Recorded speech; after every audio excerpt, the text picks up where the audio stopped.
மத்திய தொழில்துறை பாதுகாப்பு படையின் CISF பாதுகாப்பான கடல் வளம் செழிப்பான இந்தியா சைக்கிள் பேரணி இன்று கன்னியாகுமரியில் நிறைவடைகிறது.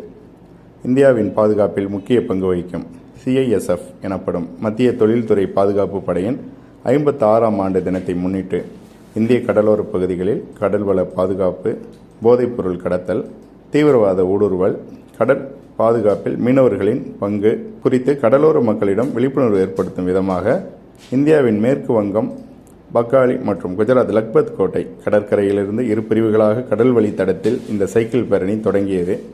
இந்த சைக்கிள் பேரணியில் 14 பெண் வீரர்கள் உட்பட 125 வீரர்கள் பங்கேற்றனர்.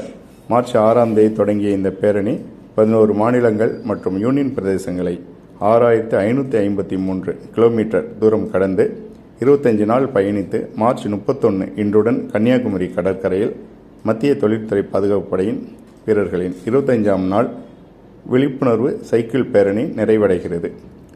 முன்னதாக மார்ச் 27 அன்று தரங்கம்பாடிக்கு வந்த ஈஸ்ட் கோஸ்ட் CISF வீரர்களில் பேரணியில் கலந்து கொண்ட பெண் வீரர் சப் இன்ஸ்பெக்டர் ராஜலட்சுமி பேசும்போது, சைக்கிளிங் பற்றி சொல்லுங்க madam.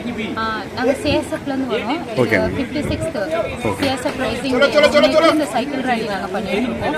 So east coast west coast ரெண்டு சைட்லேருந்து இந்த சைக்கிள் ரேலி நாங்கள் பண்ணிட்டு இருக்கோம். எங்களோட மெயின் மோட்டோ என்ன அப்படின்னா, சேஃப் கோஸ்டல் ப்ராஸ்பரஸ் இந்தியா. நம்ம கடற்கரை வந்து எவ்வளோ பாதுகாப்பு எவ்வளோ அவசியம் அப்படின்றது மக்களுக்கு சொல்கிறதுக்காக இந்த ரேலி இது பண்ணிட்டு இருக்கோம். ஸோ டோட்டலாக நாங்கள் ஒரு 6500 கிலோமீட்டர் வந்து சைக்கிள் பண்ண போகிறோம். நான் வந்து ஈஸ்ட் கோஸ்ட்டில் பண்ணிகிட்ருக்கேன். கொல்கத்தா பக்காலிலேருந்து ஸ்டார்ட் பண்ணி கன்னியாகுமரியில் எண்ட் பண்ணுவோம். மார்ச் 7 ஸ்டார்ட் பண்ணோம். மார்ச் 31 கம்ப்ளீட் பண்ணுவோம். ஸோ முதல்ல நாங்கள் 50 சைக்கிளிஸ்ட் என்னோட டீமில் அதில் எடுத்து பொண்ணுங்க இருக்கும். மோரோவர் நாங்கள் பொண்ணுங்க எதுக்கு இருக்கோம்னா, எங்கள் இதில் ஒரு டீம் லைக் பொண்ணுங்களும் எதுக்கும் குறைஞ்சவங்க கிடையாது அப்படின்றதுக்கு கடற்கரை உரையில் வந்து கிராம மக்களுக்குலாம் வந்து பொண்ணுங்களுக்கும் சமமான அளவு படிப்பு, அவங்களும் உத்தியோகம் போகணும் அப்படின்ற இந்த மோட்டோ சொல்கிறதுக்காக நாங்கள் இந்த இது ரேலி பண்ணிட்டு. மொத்தம் எண்ணிக்கை எத்தனை பேர் மேடம்? மொத்தம் 125 பேர் ரெண்டு கோஸ்டும் சேர்ந்து. ஓகே. இப்போ எங்க கோஸ்ட் நீங்க ஈஸ்ட் கோஸ்ட். ஓகே. கோஸ்ட்ல வந்து 50 பேர். இன்னைக்கு எத்தனாவது நாள் மேடம்? இன்னைக்கு 21 நாள். ஓகே. இன்னும் மார்ச் 31.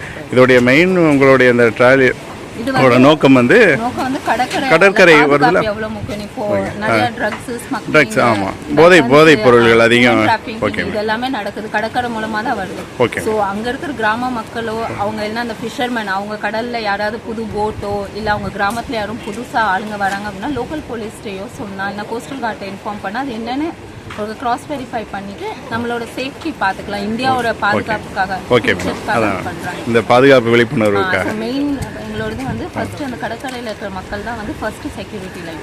அவங்கள்ட்ட அவங்க இன்ஃபர்மேஷன் கொடுத்தாங்க அப்படின்னா நெக்ஸ்ட் லெவல் இது வந்து கவர்மெண்ட். Okay madam. உங்க பேர் மேடம்? உங்க பேர்? Sub inspector Rajalakshmi. Okay, thank you madam.